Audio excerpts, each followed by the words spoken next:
اعوذ باللہ من الشیطان الرجیم بسم اللہ الرحمن الرحیم۔ سورہ بقرہ آیت نمبر 186 ترجمہ۔ اور جب میرے بندے آپ سے یعنی حضور صلی اللہ علیہ وآلہ وسلم سے میرے متعلق یعنی اللہ تعالیٰ کے متعلق پوچھیں تو میں قریب ہوں جب دعا کرنے والا یا دعا پکارنے والا مجھ سے مانگتا ہے یعنی دعا مانگتا ہے، میں قبول کرتا ہوں یا جواب دیتا ہوں۔ بس ان کو چاہیے کہ میرا حکم مانیں اور مجھ پر ایمان لائیں تاکہ وہ ہدایت پائیں۔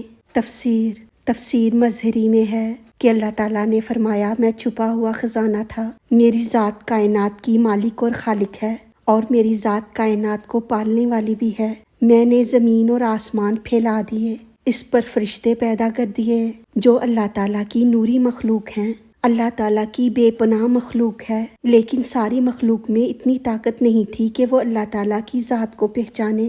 فرشتوں پر اللہ تعالیٰ کا حکم القا ہوتا اور وہ اس حکم کو بجا لاتے۔ نہ اللہ کسی کے روبرو ہوتا اور نہ ہی کوئی اللہ کو دیکھتا تھا۔ جو کلام الہی فرشتوں پر القا ہوتا ہے یا وحی ہوتی ہے یا جس بھی طریقے سے ان کو حکم دیا جاتا ہے، سننے کے لیے کان ضروری نہیں ہوتے، بلکہ وجود کا ہر ذرہ اسے سنتا ہے، سارا وجود کان بن جاتا ہے۔ یہ سارے فرشتے اللہ تعالیٰ کے حکم کے بندے تھے۔ حاکم کون ہے اور کیسا ہے یہ ان کا موضوع نہیں تھا۔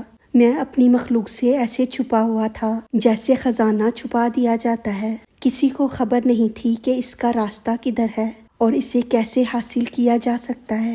پھر مجھے یہ بات پسند آئی کہ کوئی میرا چاہنے والا ہونا چاہیے، میری مخلوق میں کوئی ایسا بھی ہو جو مجھے پہچانے اور پھر میری عظمت کا اتنا شیدا ہو کہ میرے لیے پاگل ہو جائے اور مجھے چاہنے لگ جائے۔ اس کے دل میں صرف یہ چاہت ہو کہ کس طرح میں اللہ کے روبرو ہو جاؤں، میں اس مالک کو دیکھوں جس نے یہ ساری کائنات پال رکھی ہے، دنیا، آخرت، جنت، دوزخ اور زمین اور آسمان بنائے ہیں۔ تب میں نے مخلوق میں انسان کو پیدا فرما دیا۔ پہلا انسان جو زمین پر بھیجا وہ اللہ تعالیٰ کو جانتا اور پہچانتا تھا، اور یہ پہلا انسان نبی تھا، اور یہ پہلا انسان چھپے ہوئے خزانے کو جاننے والا تھا اور اس راستے سے بھی آگاہ تھا جس راستے سے وہاں تک پہنچا جا سکے۔ اور وہ خزانہ کیا ہے، اللہ کون ہے، اس کی ذات اور صفات کیسی ہیں، یہی معرفت الہی ہے۔ اس آیت میں ارشاد ہو رہا ہے کہ اے میرے محبوب صلی اللہ علیہ وآلہ وسلم، جو بندہ تیری اطاعت کرے، تیرے بتائے ہوئے طریقے پر عبادت کرے، کیونکہ میں انہیں نظر نہیں آؤں گا جب وہ میرے بارے میں پوچھیں کہ اے نبی ہمارا رب کہاں ہے، تو آپ فرما دیجئے وائزا، اور جب سالاکا آپ سے پوچھیں عبادی میرے بندے، انی میرے متعلق، یعنی ہم نے اپنے نبی کی اطاعت بھی کی ہے اور ہم نے اللہ کو سجدے بھی کیے ہیں، ہم نے روزے بھی رکھے ہیں، لیکن ہمارے لیے تو اللہ تعالیٰ کی ذات ابھی تک چھپی ہوئی ہے، وہ مخفی خزانہ ہے جو مخلوق کے پیدا ہونے سے پہلے تھا۔ اے میرے محبوب صلی اللہ علیہ وآلہ وسلم، ان کو کہہ دو فَإِنِّي، بے شک میں قریب ہوں، یعنی میں تمہارے دل کی دھڑکنوں سے بھی زیادہ قریب ہوں اور تمہاری شہرک سے بھی زیادہ قریب ہوں۔ قریب قرب سے بنا ہے جس کے معنی ہے نزدیکی۔ نزدیکی کرم کی بھی ہوتی ہے اور درجے کی بھی۔ یہاں علم و قدرت، کرم و رحمت کی نزدیکی مراد ہے، یعنی رب تعالیٰ کی رحمت بندے سے قریب ہے، اس کی سلطنت، رحمت، علم و قدرت وغیرہ ہر جگہ ہے۔ حضور صلی اللہ علیہ وآلہ وسلم، آپ انہیں فرما دیجئے اجیبو، میں قبول کرتا ہوں، دعوت الداعی، پکارنے والے کی پکار کو، اذا، جب، دعانی، مجھے پکارتا ہے۔ تم جب بھی مجھ سے دعا مانگتے ہو میں قبول کرتا ہوں، میں تمہاری دعا کبھی رد نہیں کرتا۔ میں اس قدر تمہارے قریب ہوں کہ تم ابھی الفاظ زبان سے بھی ادا نہیں کرتے، صرف وہ دل اور دماغ میں ہی آتے ہیں تو مجھے تمہاری دعا کا پتہ چل جاتا ہے۔ میں تمہارے ان الفاظ سے بھی قریب ہوں اور تمہاری سوچوں سے بھی قریب ہوں۔ نبی صلی اللہ علیہ وآلہ وسلم نے فرمایا کہ مومن کی دعا کبھی رد نہیں ہوتی، لیکن قبول ہونے کے انداز اپنے ہیں۔ کبھی تو بندہ جو مانگتا ہے وہ وہی دے دیتا ہے، اور کبھی یہ ہوتا ہے کہ جو بندہ مانگتا ہے اللہ تعالیٰ دیتا تو وہی ہے، لیکن اس میں تھوڑی دیر ہو جاتی ہے، کیونکہ اللہ تعالیٰ ہی بہتر جانتا ہے کہ کون سی چیز اسے کب دینی ہے، اور کبھی اس دعا کے بدلے ہمیں بہتر چیز دے دیتا ہے۔ پھر فرمایا کہ اگر دنیا میں اسے کچھ بھی نہ ملے تو اللہ اس دعا کو اپنے خزانہ خاص میں رکھتا ہے، جس کی فرشتوں کو بھی خبر نہیں ہوتی۔ حضور صلی اللہ علیہ وآلہ وسلم نے فرمایا، یعنی جب حشر کا میدان ہوگا اور اعمال تولے جائیں گے تو فرشتے عرض کریں گے کہ الہی ہم نے فلاں ابن فلاں کے اعمال تول لیے۔ رب کریم فرمائے گا، نہیں سارے نہیں، یعنی سارے نہیں تولے، اس بندے کے کچھ اعمال میرے پاس بھی امانت ہیں۔ اس نے دنیا میں دعائیں کی تھیں جو اس وقت موزوں نہیں تھیں، لیکن میں نے اپنے پاس اس کی آخرت کے خزانے میں جمع کر لی تھیں، وہ بھی لے جاؤ۔ نبی کریم صلی اللہ علیہ وآلہ وسلم فرماتے ہیں کہ اس وقت بڑے بڑے دعا کرنے والے آرزو کریں گے کہ کاش دنیا میں ہماری کوئی دعا قبول نہ ہوتی۔ نیز بے قرار دل کی پکار بہت ہی پرتاثیر ہے، یہ پکار عرش کو ہلا دیتی ہے۔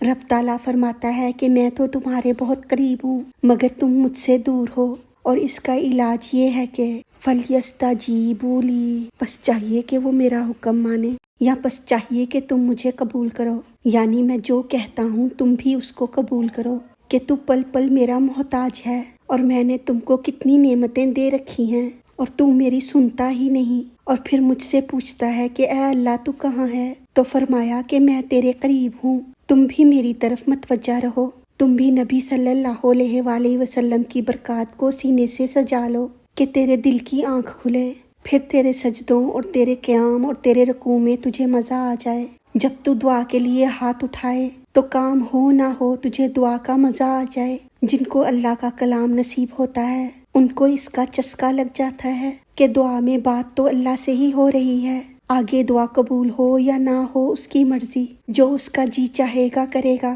یہ درجہ کیا کم ہے کہ ایک بندہ براہ راست دعا میں اللہ سے بات کر رہا ہے۔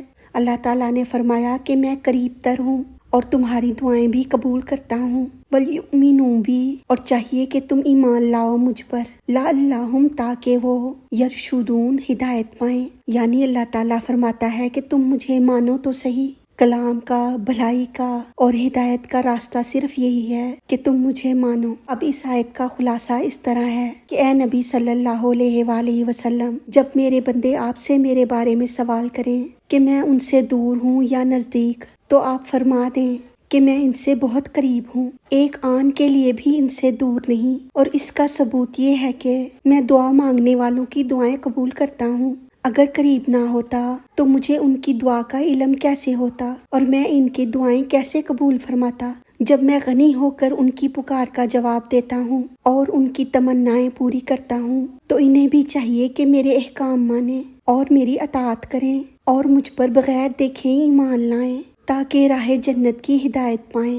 دعا کے بے شمار فائدوں میں سے چند عرض کر رہی ہوں۔ نمبر 1، دعا سے اظہار بندگی ہوتا ہے اور دعا نہ مانگنا بے پرواہی کی نشانی ہے۔ نمبر 2، دعا سے اللہ تعالیٰ کی محبت پیدا ہوتی ہے۔ نمبر 3، دعا سے آنے والی مصیبت ٹل جاتی ہے اور بد نصیبوں کے نصیب کھل جاتے ہیں۔ نمبر 4، دعا سے اللہ تعالیٰ کی اطاعت کا جذبہ پیدا ہوتا ہے۔ نمبر 5، دعا سنت انبیاء ہے، ہر پیغمبر نے ہر موقع پر دعائیں مانگی۔ نمبر 6، دعا سے رب کی رحمتیں قائم رہتی ہیں۔ نمبر 7، دعا ہر عبادت کا پر ہے جس سے وہ بارگاہ الہی میں پہنچتی ہے۔ نمبر 8، رب تعالیٰ نے حضرت آدم علیہ السلام سے فرمایا کہ ایک کام تمہارا ہے اور ایک کام ہمارا، تمہارا کام دعا مانگنا ہے اور ہمارا کام قبول کرنا۔ خیال رہے کہ نا امیدوں کی دعا قبول نہیں ہوتی، جب بھی دعا مانگے یقین سے مانگے۔ اللہ تعالیٰ ہم سب کی دعائیں قبول فرمائے، آمین یا رب العالمین۔ اللہ تعالیٰ ہماری غلطیوں کو معاف فرما کر ہمارا پڑھنا سننا اپنی بارگاہ میں قبول فرمائے، ہمیں دین و دنیا کی تمام نعمتیں عطا فرمائے اور ہمیں عمل کی توفیق عطا فرمائے، آمین یا رب العالمین۔ وما علینا الا البلاغ المبین۔